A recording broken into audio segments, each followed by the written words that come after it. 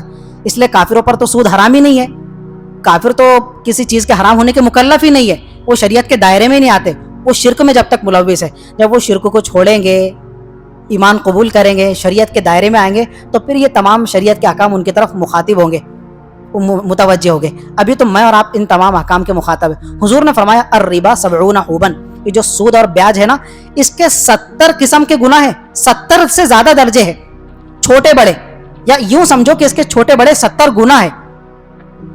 سب سے ہلکا اور ادنا درجے کا گناہ کیا ہے؟ حضور نے ارشاد فرمایا ایسرھا ان ینکح الرجل امہ.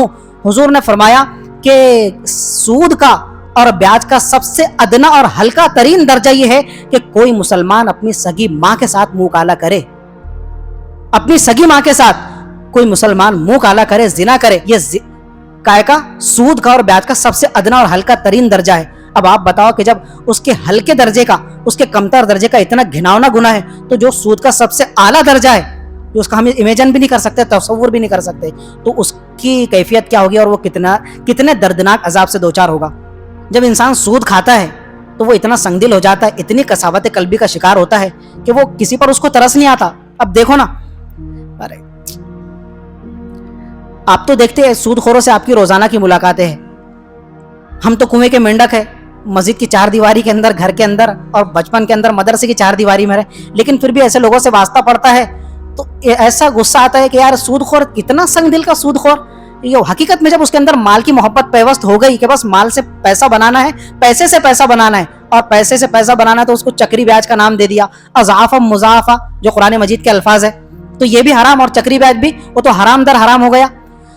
تو یعنی ایک انسان ایک بیچارہ قسم پرسی کے عالم میں آپ کے پاس میں قرض مانگنے آیا، سود خور صاحب کے پاس میں، وہ آلریڈی کیا ہے، قسم پرسی کے عالم میں ہے کہ میرے بیوی بچے بھوک سے جوجھ رہے ہیں، کھانے کے لالے پڑے ہیں، تو صاحب مجھے ایک مہینے کے لیے 2-3 ہزار روپے کا قرض دو. ہاں میں قرض تو دوں گا، لیکن جب اگلے مہینے تجھے لوٹانا ہوگا تو اتنے رقم کے اضافے کے ساتھ میں لوٹانا ہوگا، 3 کے 5 ہزار دینا ہوگا. او بھائی وہ 5 ہزار کہاں سے دے گا، اس کے پاس تو 5 پیسے نہیں ہے، وہ مجبوری کے درجے میں 2-3 ہزار روپے تجھ سے مانگنے آیا.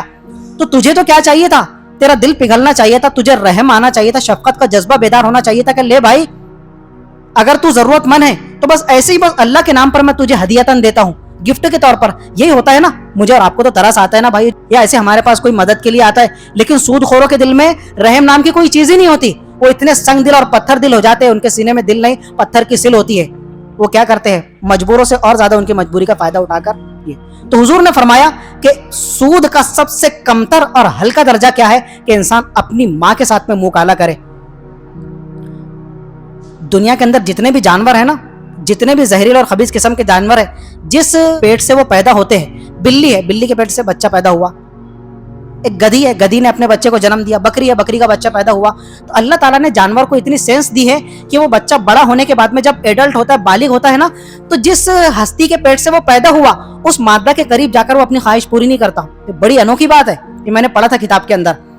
جس ماں کے پیٹ سے وہ بچہ پیدا ہوتا ہے تو اپنی خواہش پوری کرنے کے بعد میں کتا بھی ہو یا کوئی بھی ہو تو وہ اپنی خواہش پوری کرنے کے لیے اپنی ماں کے قریب نہیں جاتا، بلکہ دوسری مادہ کے پاس جا کر اپنی خواہش پوری کرتا ہے. لیکن سور، خنزیر ایک ایسا بد فطرت اور خبیث قسم کا جانور ہے کہ جس مادہ کے پیٹ سے وہ پیدا ہوتا ہے تو وہ اپنی ماں کو بھی نہیں چھوڑتا، بلکہ ماں کے ساتھ میں منہ کالا کرتا ہے. ایک سور ہی ایسا جانور ہے دنیا کے اندر. اب آپ مجھے بتاؤ کہ جو سود خور انسان ہے، بلکہ سود خور اور بیاج خورا مسلمان ہے، وہ کتنا گیا گزرا ہے، وہ سور سے زیادہ گیا گزرا نہیں ہے.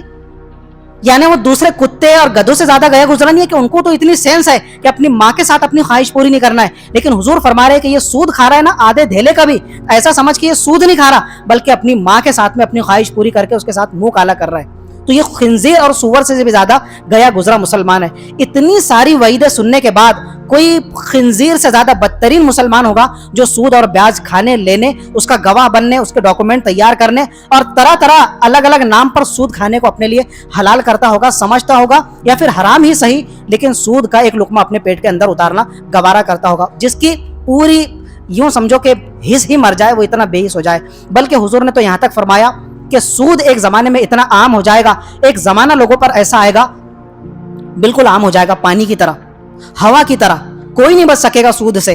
حضرت ابو ہریرہ فرماتے ہیں، ابو داؤد شریف کی روایت ہے، لَيَأْتِيَنَّ عَلَى النَّاسِ زَمَانٌ، لوگوں پر ایک زمانہ ایسا آنے والا ہے اور وہ زمانہ آ چکا ہے. آپ بھی گواہی دو، میں تو گواہی دے ہی رہا ہوں.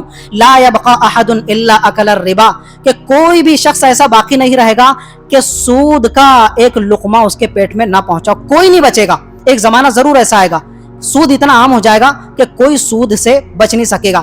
فَإِن لَّمْ يَأْكُلْهُ، اگر کوئی متقی، ولی اللہ، تہجد گزار، عبادت گزار، حاجی صاحب، قاری صاحب سود سے بچانے کی کوشش کریں گے تقوی کا دامن تھام کر کہ نہیں ہم کو سود کے قریب ہونا ہی نہیں ہے. حضور فرماتے جو بہت زیادہ متقی ہوگا، سود کے معاملے میں احتیاط برتنے والا ہوگا، اصابہ من بخاری، کم سے کم اتنا تو ضرور ہوگا کہ سود کا دھواں اس کے پیٹ میں ضرور پہنچ کر رہے گا، اس کے جسم تک، اس کے کپڑوں پر سود کا دھواں تو ضرور پہنچے گا، مطلب پہنچے گا، وہ سود سے نہیں بچ سکے گا.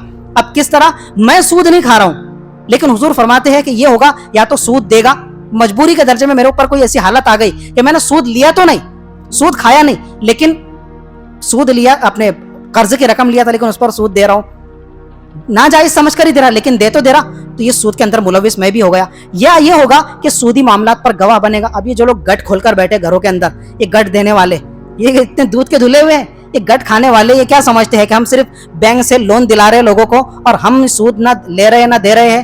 یہ سودی معاملے پر جو گواہ بننے والے ہیں، ڈاکومنٹیشن کرنے والے ہیں، یہ بھی سود کے اندر ملوث ہے. حضور فرما رہے اتنا عام ہو جائے گا کوئی نہ ہر انسان اس کی چپیٹ کے اندر آئے گا. یا سود خور کی دعوت قبول کرے گا. سود خور کی دعوت قبول مت کرو. وہ کیسے ناک منہ چڑھاتا ہے اور آپ نہ جاؤ تو ہمارا قریبی رشتہ دار بلکہ آپ کا سگا بھائی آپ کو ٹونٹ کرے گا. یار اتنے بڑے سیٹھ صاحب ہے, اتنے بڑے حاجی صاحب ہے, ان کی دعوت میں نہیں گئے. اگر آپ بولو کہ بھائی اس کا بیاج کا کاروبار ہے, او یار وہ حاجی صاحب ہے نا, اس کے لیے تو بیاج کیا ہے, معاف ہے. سود خور کی دعوت ضرور قبول کرے گا. اس طرح سے سود عام ہو جائے گا. اب یہ جو بات ہے نا, یہ حدیث, یہ پیشن گوئی ہے حضور کی. اب اس پیشن گوئیوں کا عجیب غریب قسم کے لوگ ہیں. ہماری ذہنیت, ہماری مینٹلٹی ایسی مر چکی ہے, لوگ ان کا اتنا عجیب مطلب نکالتے ہیں کہ دیکھو حضور نے پیشن گوئی فرمائی کہ ایک زمانہ آئے گا, اس کے اندر یہ ساری باتیں ہوگی. کتنی ساری پیشن گوئیاں ہیں, ہے نا, یہ ہوگا, وہ ہوگا, وہ ہوگا, وہ ہوگا, قیامت سے پہلے یہ ہوگا کہ قیامت سے پہلے سود اتنا عام ہو جائے گا کہ اگر کوئی سود سے بچنے کی پوری کوشش بھی کرے گا تو سود کا دھواں, سود کا گرد و غبار تو اس تک پہنچے گا.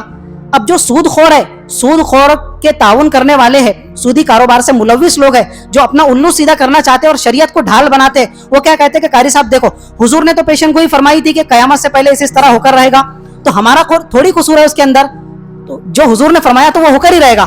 آپ سمجھ رہے, تھوڑا چہرے کے انسپریشن سے آپ یہ درشایا کرو کہ آپ بات سمجھ رہے, کم سے کم ایسا تو بولا کرو کہ ہم سمجھ رہے کر کے. یہ لوگ کرتے ہیں, اس طرح کا ڈھکوسلا نکالتے ہیں کہ حضور نے فرمایا تھا یہ تو چیز ہو کر ہی رہے گی, تو پھر ہم اس کے اندر کیوں نہ ملوث ہو. یہ اس طرح کا معاملہ نہیں ہے کہ حضور نے فرمایا تو آپ کے اس کے اندر ملوث ہونے کے لیے فرمایا. جب آپ اپنے بچے کو بولتے ہیں بیٹا وہاں سانپ کا بل ہے, وہاں سانپ ہے, بہت بڑا اژدہا بیٹھا ہوا ہے, اگر آپ کا بیٹا بولے کہ نہیں, میرے ابو نے بولے وہاں سانپ ہے, تو وہ کیا کر رہا ہے, بل کے اندر ہاتھ ڈال رہا ہے. او بھائی تو بیوقوف ہے, تیرے ابو نے اس لیے تھوڑی بولے تھے کہ تو اس کے بل کے اندر ہاتھ ڈال دے, تیرے ابا نے اس لیے کہ تو الرٹ ہو جائے اور اس کے قریب نہ جائے, ہمیشہ اس سے متنبہ رہے. اس لیے مولانا سید ابو الاعلی مودودی جو جماعت اسلامی کے بانی ہے, فاؤنڈر ہے, مجھے ان سے 100 اختلاف ہے, آپ کو بھی ہو سکتے ہیں, لیکن ان کی بات بڑی قابل تعریف ہے جو آگے میں, انہوں نے کسی حدیث کی پیشن گوئی بیان فرمائی, جس طرح یہ حدیث کی پیشن گوئی آپ نے سنی ابھی, تو کسی نے ان سے یہی کہا کہ مولانا حضور نے تو فرمایا تھا کہ اس طرح کا معاملہ ہوگا, جب قیامت سے پہلے یہ بات ہونا ہی ہے تو ہم کیا کر سکتے ہیں, یہ تو ہونا ہی ہے. مولانا سید ابو الاعلی مودودی صاحب نے فرمایا کہ حضور نے تو یہ بھی فرمایا, انہوں نے بڑی اچھی مثال پیشن گوئی کے ذریعے اس کی بات کا توڑ فرمایا. مولانا مودودی صاحب نے, انہوں نے فرمایا کہ حضور نے تو یہ بھی فرمایا تھا ایک زمانہ ایسا آئے گا کہ مسلمان یہود و نصارہ کے نقش قدم پر چلے گے, یہاں تک کہ اگر یہود و نصارہ نے کسی جگہ قدم رکھا ہوگا تو مسلمان ان کو فالو کرتے ہوئے اسی جگہ قدم رکھے گے, یہاں تک کہ اگر ان میں سے کسی بدبخت یہود اور نصرانی نے اپنی ماں کے ساتھ منہ کالا کیا ہوگا تو مسلمان بھی ان کے نقش قدم پر چلتے ہوئے اپنی ماں کے ساتھ منہ کالا کرے گا. یہ مولانا مودودی نے حدیث اس کے سامنے کوٹ کر دی اور بالکل صحیح حدیث ہے. آگے مولانا مودودی صاحب نے اس سے سوال کیا, اب مجھے بتا کہ حضور نے تو فرما دیا کہ اس طرح کا معاملہ ہوگا اور مسلمان یہود و نصارہ کے نقش قدم پر چلتے ہوئے یہاں تک پہنچیں گے کہ اپنی ماں کے ساتھ منہ کالا کریں گے, تو کیا تو اپنی ماں کے ساتھ منہ کالا کرنے کے واسطے تیار ہے؟ اس لیے کہ حضور نے تو فرما دیا, وہ تو کاٹو تو خون نہیں, وہ تو ایسا سٹ پٹا کر رہ گیا. کہا کہ میرے بھائی حضور نے جو پیشن گوئیاں بیان فرمائی ہے وہ اس لیے نہیں بیان فرمائی کہ تم ان پیشن گوئیوں کو کے اندر ملوث ہو جاؤ کہ اس طرح کی بات ہونے والی ہے.